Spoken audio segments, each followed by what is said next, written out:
savoir et comprendre les plus récentes nouvelles qui nous touchent. Eh bien, Olivier, faisons un peu le bilan des dernières heures. C'est la météo, encore une fois, qui s'est déchaînée à certains endroits. Est-ce qu'il s'agit bel et bien d'une tornade à Harrington, dans les Laurentides? Mais en tout cas, encore ce matin, là, il y a plusieurs foyers qui sont privés d'électricité un peu partout dans les régions. Moi, Alexandre Isabelle, je fais partie au départ des 46 000 pannes qu'il y a eu au Québec. J'ai manqué d'électricité environ de 8h30 à 2h30 du matin. Je le sais parce que toutes mes lumières se sont allumées en même temps parce que mes interrupteurs étaient de l'autre côté. Ça réveille très, très bien. Et là, par la suite, c'est passé à 20 000. On regardait au fur et à mesure ce matin très tôt. Et là, c'est 13 000 foyers dans les derniers chiffres qui indiquent Hydro-Québec. Ça a été majoritairement à Montérégie, oui. Ça, c'était 46 000 pannes qui étaient dans ce coin-là, principalement là. Et vers 3 heures dans les Laurentides, en fait, il y avait encore 5 300 adresses privées qui manquaient d'électricité et 12 890 foyers qui étaient dans le noir à travers la province, d'où le 13 000. Là, on s'en va à Harrington. C'est ce qui s'est passé juste avant. C'est pour ça qu'on parle.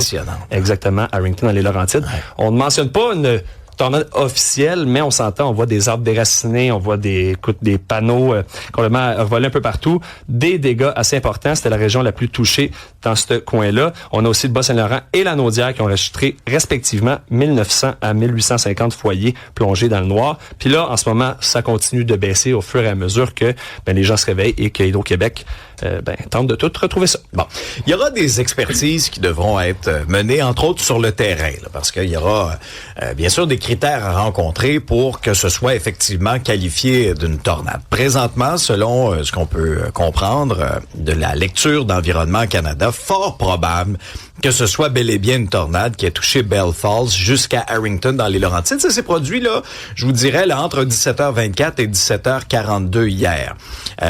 Pour ce qui est des dommages maintenant, il y a le toit d'une grange qui a été endommagé, mais c'est surtout les arbres. Et là, il y a toutes sortes de photos qui circulent sur les réseaux sociaux, notamment si vous avez un compte à suivre, là, c'est le compte Extreme Chase Québec, qui est vraiment spécialisé dans la chasse aux tornades. On va parler d'ailleurs à Mathieu Lucier un peu plus tard ce matin, parce que c'est rendu sur place. Puis on voit vraiment, là, tu sais, une lisière d'arbres où le tronc, là, est carrément coupé. C'est un petit peu comme si l'arbre avait comme, tu sais, pas explosé, mais tu sais, vraiment coupé, là, au tiers du tronc. Je vous dis, là, des images aériennes qui sont quand même assez impressionnantes. Et ce qui marque beaucoup jusqu'à date, Isabelle, l'été aussi, c'est l'activité orageuse, qui est, entre autres, plus élevée que la moyenne. C'était le cas en juin. On dirait que la tendance se répète aussi en juillet.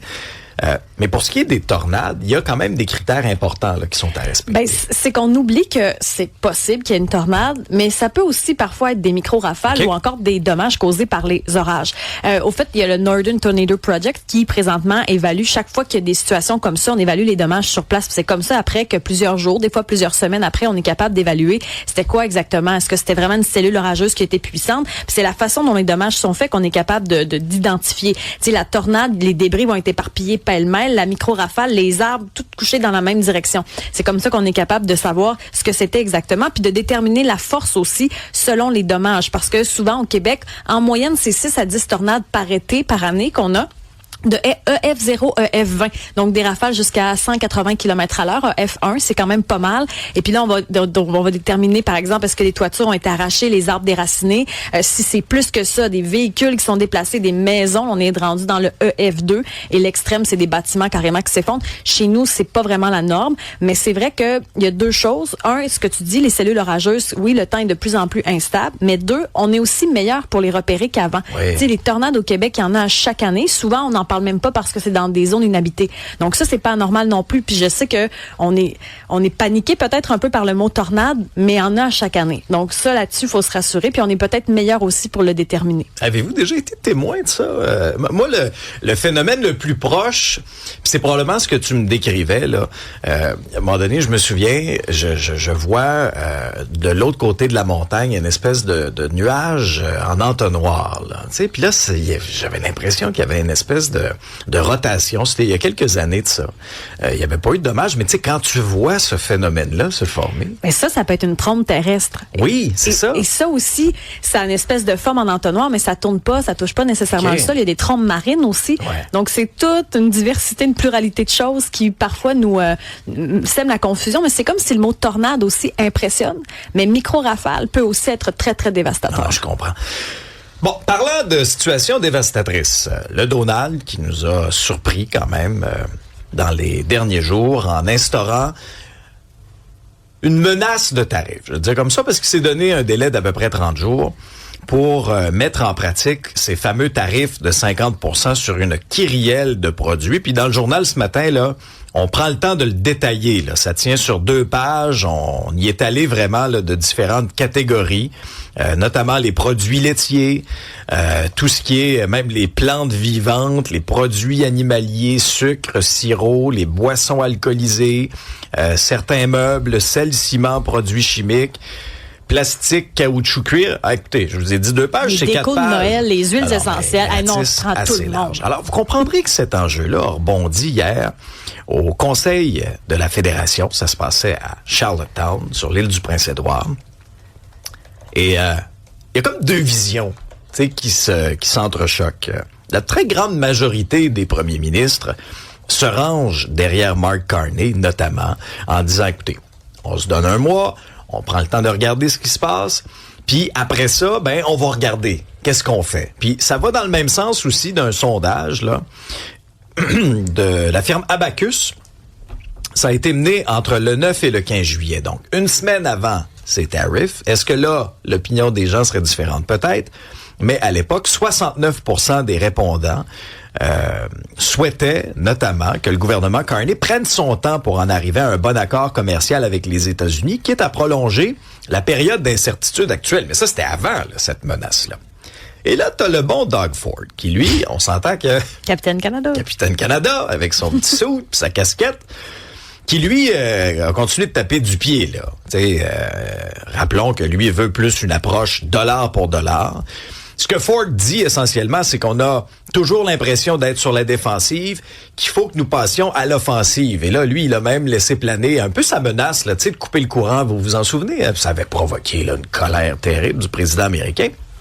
Il disait, le Canada, c'est une superpuissance énergétique. Là. Si on se décide, la gang ensemble, de serrer les coudes, le elbows up, là, ben, on est capable de faire mal aux Américains. Et là, j'écoutais le point de presse de Christine Fréchette hier soir. Ben, d'abord, elle va pas du tout dans cette direction-là. On sent que Mme Fréchette préconise une approche davantage comme Mark Carney, qui lui, essentiellement, disait, ben, tout est sur la table en ce moment en termes de conséquences, de mesures décisionnelles, de répliques du Canada. Mais, on n'est pas pressé nécessairement à réagir de manière impulsive. Alors, on sent que l'approche de Mme Fréchette rejoint beaucoup plus l'approche de M. Carney. Et en point de presse, elle a fermé la porte à la proposition de Doug Ford en disant « Monsieur Ford et moi, on a une approche très différente. » Je sais pas. Lisons entre les lignes. M. Ford, elle n'aimera probablement pas cette comparaison-là, mais M. Ford et Donald Trump ont certains points en commun. Ils sont sanguins. Disons, les deux sont émotifs, sont sanguins, puis tu sais, c'est 2 personnages, là. Alors, on comprend que dans le reste du Canada, on essaie d'être un petit peu plus posé. Hein? Et c'est un peu aussi ce qui est comme titre dans le journal qui est révélateur. Est-ce qu'on doit y aller pour une réponse plus timide ou une réponse un peu plus frontale? Puis c'est tout le temps la balance des inconvénients aussi. Parce que on a vu quand il y a une espèce d'escalade qui est faite, le risque, ben c'est que ça nous pète d'en face. Puis on va se dire les vraies affaires. Là. C'est David contre Goliath. D'ailleurs, le président américain hier l'a souligné. Je sais pas si vous avez vu. J'écoutais son point de presse à la Maison-Blanche. Puis là, il fanfaronnait, Donald. Puis là, il disait, je le paraphrase là, mais tu sais que le Canada, sans les États-Unis, on n'est rien nous autres là. On n'est rien. Que le Canada peut même pas survivre sans les États-Unis. Écoutez bien le président. Without us, there's no way they can survive. Et voilà. Alors, tenez-vous là pour dit, vous ne pouvez pas survivre sans les États-Unis. Merci, Donald. On comprend peut-être un peu mieux pourquoi Mark Carney fait beaucoup de voyages à l'étranger, essaie de tisser des liens avec notamment les grandes puissances européennes. Peut-être on est quasiment rendu européen. Ben, je trouve que oui, depuis qu'on peut participer à l'Eurovision, moi je pense que c'est fait. Non, là. C'est ça, exactement. Est-ce qu'on pourrait avoir leur devise? Olivier, on parlait des fois des petits gestes qui peuvent être posés. Ben, il y en a eu un quand même pour le pont Gordie Howe. Il devait y avoir une grande cérémonie, une inauguration, mais là, qu'est-ce qui va se passer? Pour faire le pont sur ta nouvelle, c'est le cas de le dire. En fait, le pont, le fameux pont Gordie Howe, la vedette des Red Wings de Détroit, je veux le rappeler, qui rejoint Détroit à Windsor. Ben, M. Carney a dit non, on va annuler la cérémonie d'ouverture du pont. Moi aussi, je n'étais pas surpris, on s'y attendait, mais quand même, parce que ça devait réunir les représentants des États-Unis et du Canada. Et selon Jenna Gassébé, je l'ai bien prononcé, je pense que oui, porte-parole du ministre de l'Infrastructure du Canada, elle le mentionne. Compte tenu des mesures commerciales menacées par les États-Unis cette semaine, il ne serait pas approprié de procéder avec un événement de célébration entre les deux pays. J'en conviens. Toutefois, il faut quand même mentionner qu'il va y avoir une petite cérémonie, mais canadienne, le 24 juillet prochain. Une cérémonie pour l'ouverture du pont avait déjà été reportée il y a de cela un mois, mais bien entendu, c'est à cause des fameux accros qui retardent toujours le tout. Et l'entente sur le passage Canada-Michigan et l'accord de principe parallèle récemment négocié, je tiens à le mentionner, va rester inchangé. C'est vraiment juste pour bouder un peu, je pense, le comportement des Américains. Mais vous savez l'histoire derrière ça, c'est qu'à côté du pont Gordie Howe, il y a un pont à péage. Et à qui appartient ce pont à péage-là? À un chum de Donald Corleone, tu comprends? Fait que là, c'était comme une concurrence, là, le fameux pont Gordie Howe. C'est pour ça qu'on avait repoussé cette inauguration-là. C'est pour ça qu'on avait essayé de renégocier une petite entente sur le côté. Alors, sincèrement, là... C'est un exemple de plus de ce genre de clientélisme politique aux États-Unis. Je pense que c'est la bonne décision dans le contexte actuel de dire, regarde, là, les confettis, on repassera, mon Donald, là, on n'ira pas. On apprend, Olivier, aussi que Christine Fréchette prolonge le mandat de la PDG d'Investissement Québec. Oui, Bisha Ngo, qui est à moins de 3 mois en fait des élections, là, Fréchette a déjà prolongé son contrat. Elle avait signé un contrat en 2024 qui lui prolongeait ça jusqu'en 2027. Là, présentement, c'est que ça crée un peu de soulèvement, en fait, de questions, surtout du côté du PQ. On avait Madame Catherine Gentilcore qui dit sur 5 ans, là, le rendement moyen d'Investissement Québec est de 2,6 %. Ça dépasse à peine le coût moyen des emprunts du gouvernement. C'est elle qui a noté ça. Et ce qui choque un petit peu aussi, c'est que si, exemple, il y a un changement de gouvernement, parce qu'il y a quand même des chances que ça arrive, on va devoir verser une indemnité de départ à la dirigeante qui est nommée justement pour Investissement Québec. Et elle n'est pas à plaindre, parce que déjà, son salaire, son dernier salaire, oui, c'est 992 000 $ avec une base de 628 000 $. Donc, c'est un peu en mode, je serais pas en mode panique, mais on voulait tout de suite signer la personne qui est de notre côté, en sachant très bien qu'elle va partir, mais en partant, elle va avoir l'équivalent d'un net salaire. On connaît pas encore la somme, mais ça soulevait quand même certaines questions. En même temps, mais tu sais, pour attirer des grosses pointures dans le secteur public comme ça, tu n'as quand même pas le choix de bien rémunérer tes dirigeants. Faut voir aussi quelle est la mission d'Investissement Québec pour comparer les chiffres aussi. C'est comparer des pommes avec des pommes. On comprend que la mission, par exemple, d'Investissement Québec n'est pas la même qu'une autre organisation qui vise vraiment, là, effectivement, comme, je sais pas moi, la Caisse de dépôt et de placement ou, tu sais, en ce qui concerne le bas de laine des Québécois, d'y aller vraiment, là, avec des rendements qui sont différents, avec une mission qui est différente. Portons notre regard à l'international. Ça fait quoi? 11 nuits de suite qu'il y a des bombardements, l'armée américaine qui a frappé encore une fois des cibles militaires de l'Iran, mais on s'aperçoit que cette guerre-là commence à coûter très cher. Oui, absolument. Mais là, c'est le ministre de la Défense américaine, Pete Hegseth, qui estime que la guerre coûte présentement, jusqu'à présent, du moins 37,5 milliards de $. Il avait déjà fait une analyse un peu plus tôt, c'était déjà à 29 milliards.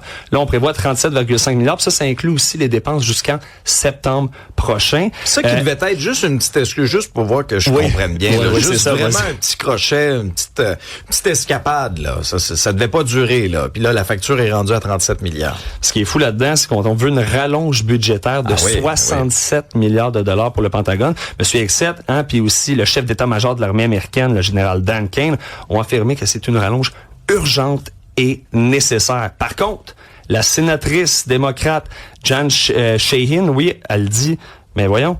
En fait, ils disposent déjà de 75 milliards de dollars qui n'ont pas été dépensés, en fait. Mais le non-sens dans tout ça, c'est qu'Excel a répondu en disant, cet argent-là a été affecté à d'autres projets du président Donald Corleone, comme le Dôme d'or américain, ce fameux bouclier anti-missile spatial, ou encore d'autres investissements dans l'armement. Puis les fonds demandés ne prennent pas, par ailleurs, le coût de la reconstruction des bases militaires américaines au Moyen-Orient. Donc, on peut prévoir encore plus de dépenses. Scène culturelle, Isabelle, c'est la folie angine de poitrine qui se poursuit. Qui fait la une de Billboard Canada. C'est exceptionnel.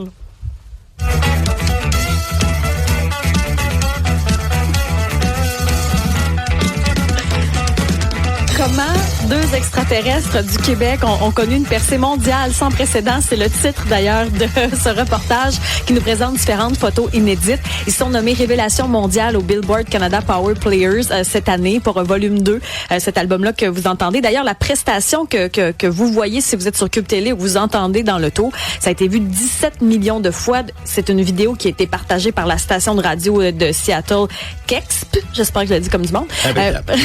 Précommandée 200 000 fois. C'est beaucoup là, pour le monde du disque actuel. C'est exceptionnel même. Donc, il y a des photos inédites là-dedans. On se rappelle qu'il y a eu des éloges de toutes sortes de grands musiciens à travers le monde. Jack White, Shania Twain et plus encore. Ils obtiennent des records de foule. On en a parlé récemment, entre autres, au Festival de Jazz. Il y a leur gérant qui peut parler en entrevue parce qu'on sait qu'eux autres ont une langue qu'on connaît pas encore. Là. Ils ont appris un mot qui est Sébastien. Sébastien, c'est le nom du gérant. Donc, on voit qu'ils ont un lien solide. Ils demeurent également indépendants. Malgré le fait qu'ils sont en demande partout, ils veulent garder le contrôle de la carrière. L'Ascension, même si elle est énorme pour nous, ils choisissent quand même. Ils ont refusé un paquet d'opportunités à l'international puisque j'avais discuté avec le Sébastien il y a 2 semaines à peu près. Donc, oui, on des visées avec d'autres, peut-être Coachella l'année prochaine. Il y a plusieurs choses sur la plate, mais il n'y a rien de décidé encore parce qu'ils veulent prendre leur temps, ils veulent pas se brûler. Puis je trouve que la stratégie, elle est très bonne. Puis comme ils acceptent pas beaucoup d'entrevues, c'est comme si on en veut encore plus. Puis on essaie encore de comprendre le phénomène de ce duo-là du Saguenay-Lac-Saint-Jean qui aujourd'hui est adulé par tout le monde, les plus grands de la musique aussi. Mais la une de Billboard, j'avoue, c'est quelque chose. Alors, je comprends, c'est clair. Et au sport, Olivier, l'excellent Jason Robertson qui a signé un contrat avec les Stars de Dallas. Ce qui est le fun de ce contrat-là, c'est qu'il faut pas oublier qu'il y a à peu près, je pense, 2-3 semaines, a refusé une entente de 15 millions de dollars pour 8 ans avec le Kraken. Donc, ça identifie que Jason Robertson, 26 ans, en fait, non, 27 ans, parce que son anniversaire est aujourd'hui. Donc, un petit cadeau de fête quand même. Un beau contrat d'1 an, 12 millions de dollars avec les Stars de Dallas. Donc, voulait vraiment rester, mais on voit que c'est pour éventuellement signer une entente qui va être probablement au-dessus de 15 millions de dollars. Vous voulez vraiment rester à Dallas ou vous voulez vraiment pas aller jouer? Oui, c'est ça.